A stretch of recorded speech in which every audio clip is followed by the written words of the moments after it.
Sports fans, welcome to another episode of The High Low with Cameron Pern as he spots the little details of NBA play that you might have missed. And make sure to follow him on Twitter for even more insights.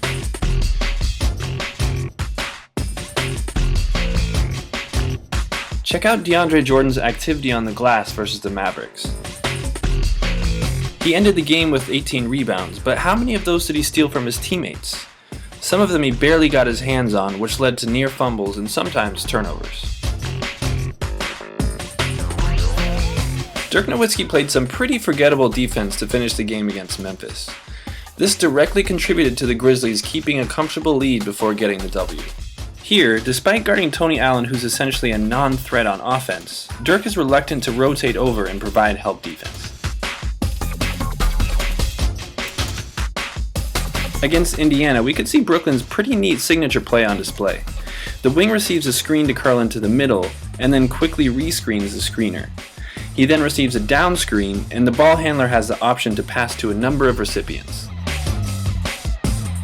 Speaking of rescreens, this is something that Brook Lopez and the Nets have an affinity for in general. Joe Johnson kept Solomon Hill out of the picture on a number of possessions just by utilizing these, and then wisely using a strong off-arm.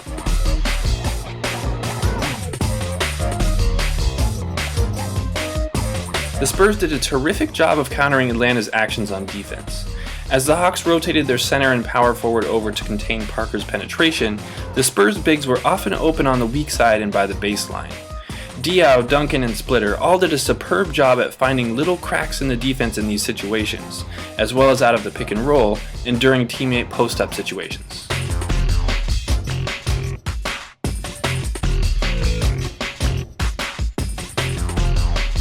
Just by himself, Boris Diaw had a pretty incredible fourth quarter display. First, we saw nimble feet and a variation of a Euro step to create separation between him and the defense. How about his ability to catch the ball on the move, perform a hesitation dribble, and then go to the scoop shot? The rest of his quarter was riddled with great passes, long-range swishes, productive transition play, and plenty of nifty hook shots.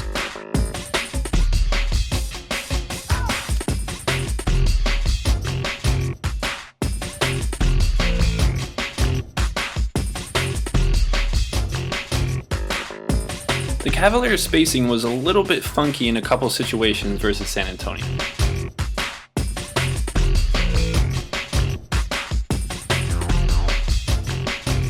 Blake Griffin opted to almost never outlet the ball to a guard in this game. He did make some nice plays while leading in transition, but there were lots of missed opportunities that could have been fixed if he had just deferred to his teammates to create or finish.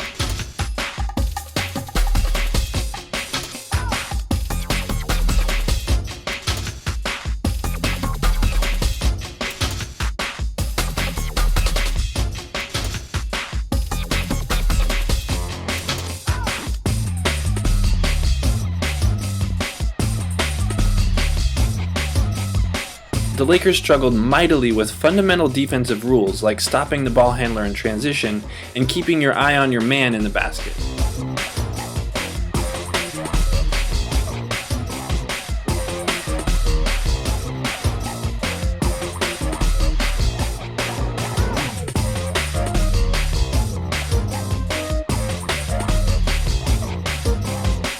Check out these faked high ball screens set by both teams.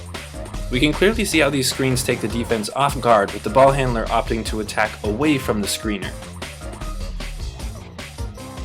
While this play certainly isn't a highlight, we may want to revisit this later on in the season if the Pelicans barely miss the playoffs. With this play, Eric Gordon's pass, an errant one, completely seals the fate of the Pelicans.